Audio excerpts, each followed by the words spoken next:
I don't think there's any doubt anymore that the Earth's climate is changing and that we humans are changing it, that effectively it will change significantly in the future if governments around the world do not act in concert to reduce greenhouse gas emissions. And indeed, most of the effects of climate change are adverse. It will adversely affect food security, water security, human health, sea level rise will displace tens, if not hundreds of millions of people, and many natural ecological systems will be very adversely affected by a changing climate. Now, you were formerly chair of the Intergovernmental Panel on Climate Change, a very distinguished body, and you were voted out at some point. Why was that? Because countries were unhappy with the stance you were taking? One particular country and one particular president, President Bush, was completely unhappy with the results of the IPCC third assessment report, also viewed that I was articulating the subject much neater than he wanted, and so effectively the United States lobbied very hard to replace me. I was a candidate, but I lost by about 75 votes to 59 votes, which is actually quite impressive when your own country won't support you. Is President Obama more on board, do you think? Is he serious when he talks about tackling climate change? Absolutely. And if you look at his stimulus package now, within that stimulus package, which is about $750 billion, there's about $75 billion for climate, energy and science and technology. I think the man is totally and utterly committed to this issue. Now, the UK government's chosen you. Do you think DEFRA is doing enough? And do they listen to what you tell them?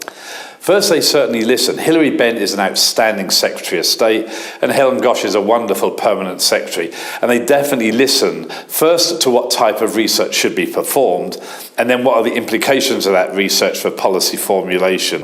And indeed, the UK is the first country in the world to have a climate change bill that legally mandates a reduction in greenhouse gas emissions by 80% by 2050. So I would argue we've got the right policies. We now have to implement them. And it is now a challenge of taking the language into action on the ground.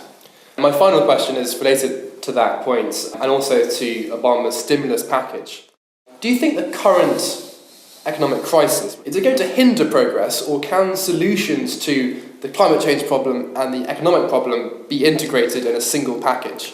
We have to try and integrate them. To go to a low-carbon economy, which is the way to fight climate change, we need to both produce our energy more efficiently and use it more efficiently. Now, energy efficiency makes economic sense, whether you're in a strong economy or a weak economy. So the economic downturn should be a stimulus to using our energy much more efficiently.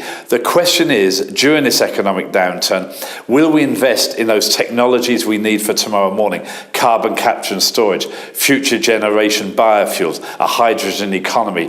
I would be optimistic that we should invest in these new future technologies as a way actually to help get out of the economic downturn and then to capture those opportunities of a green labour force, a green economy in a few years' time. But I think the question is open at the moment. It's not clear whether or not it will stimulate a green economy or potentially hinder a green economy. Thanks very much for your time. Pleasure to have you on the show. Pleasure. Thanks. Bye.